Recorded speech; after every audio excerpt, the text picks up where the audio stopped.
আসসালামু আলাইকুম রহমতুল্লাহি ওয়া বারাকাতুহু। আলহামদুলিল্লাহি রাব্বিল আলামিন। সম্মানিত ভিউয়ার্স, আমার চ্যানেলটা যদি ভালো লাগে তাহলে সাবস্ক্রাইব করুন, আর যদি ভালো না লাগে দেখতে থাকুন। দেখতে দেখতে একবার ভালো লাগা ভালোবাসা সৃষ্টি হবে ইনশাআল্লাহ।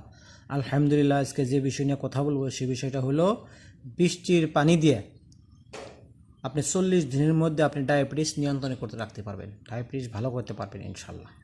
যদি আপনার নিয়ম মাফিক নীতি নিয়মে আপনারা আমল করেন তাহলে আপনার ডায়াবেটিস নিয়ন্ত্রণে আসবে ইনশাল্লাহ। একটা কথা না বললে নয়, এই চ্যানেলে আমল করতে আমার অনুমতির প্রয়োজন আছে।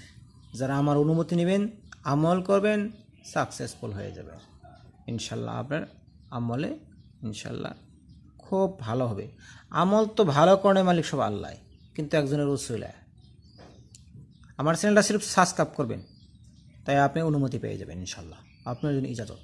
তাহলে আমলের দিকে চলে আসি। সর্বপ্রথমে বৃষ্টির পানি লাগবে। কি বৃষ্টির পানি? কেমন বৃষ্টির পানি লাগবে? আকাশ থেকে সরাসরি যেটা পড়ে সেটা। আকাশ থেকে তো সব পানি পড়ে, আকাশ থেকে ঘরের চালে পড়ে, চালের থেকে বালতিতে পড়ে, ওটা হবে না।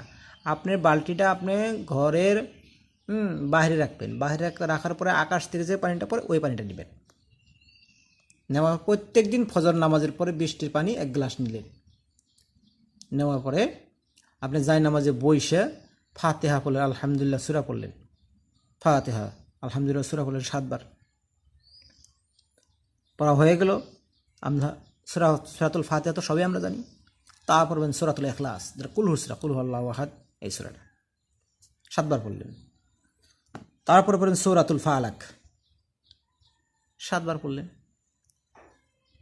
তারপর পড়বেন সূরাতুন নাস, সূরাতুন নাস যে কোরআন মজিদের শেষের দুটা সূরা, সূরা ফালাক, সূরা নাস। তারপরে পড়বেন এই যে সূরা ইয়াসিনের 58 নম্বর আয়াত, বিসমিল্লাহির রহমানির রহিম, সালামুন কাওলাম মির রাব্বির রহিম, সালামুন কাওলাম মির রাব্বির রহিম। এই আয়াতটা পড়বেন 7 বার করে, 7টা ফু দিবেন। কিন্তু আগে পরে দুরূদ শরীফ পড়ে নেবেন, আগে পরে এবং দুরূদ শরীফ পড়ে নেবেন। তারপর দুরূদ শরীফ 7 বার পড়লেন, পরে ওই গ্লাসে ফু মারবেন। বিসমিল্লাহ কইয়া পানি খাইয়ে নেবেন, বিসমিল্লাহ কইয়া পানি খাবেন।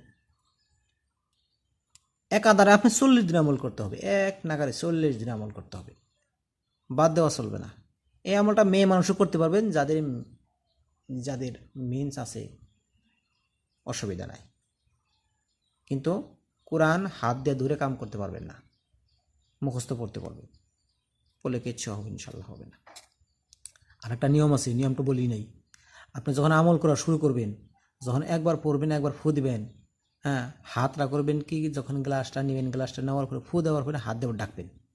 আবার পড়া শুরু করলেন, আবার ফু দিলেন, আবার হাত দিয়ে আবার ডাকলেন। কিন্তু গ্লাসটা উদলে রাখা চলবে না, গ্লাসটা উদলে রাখা চলবে না, ঢাকে রাখতে হবে। কেমনভাবে? ফু দিবেন, হাত দিয়ে ডাকবেন, ফু দিবেন, হাত দিয়ে ডাকবেন, একবার ফু দিলেন, হাত দিয়ে ডাকলেন, একবার ফু দিলেন, হাত দিয়ে ডাকলেন, এভাবে ডাকতে হবে। এই হলো নিয়ম এবং নীতি। এভাবে যদি আপনারা আমল করতে পারেন ইনশাল্লাহ কাজ হয়ে যাবে ইনশাল্লাহ। ইনশাল্লাহ আমার চ্যানেলটা সাবস্ক্রাইব করবেন, কমেন্ট করবেন, লাইক করবেন, বেশি বেশি শেয়ার করবেন, যেন অন্য ভাই বুঝতে পারে, আমল করতে পারে ইনশাল্লাহ। আশা করি বুঝতে পারছেন। আসসালামু আলাইকুম রহমতুল্লাহি ওয়া বারাকাতুহু।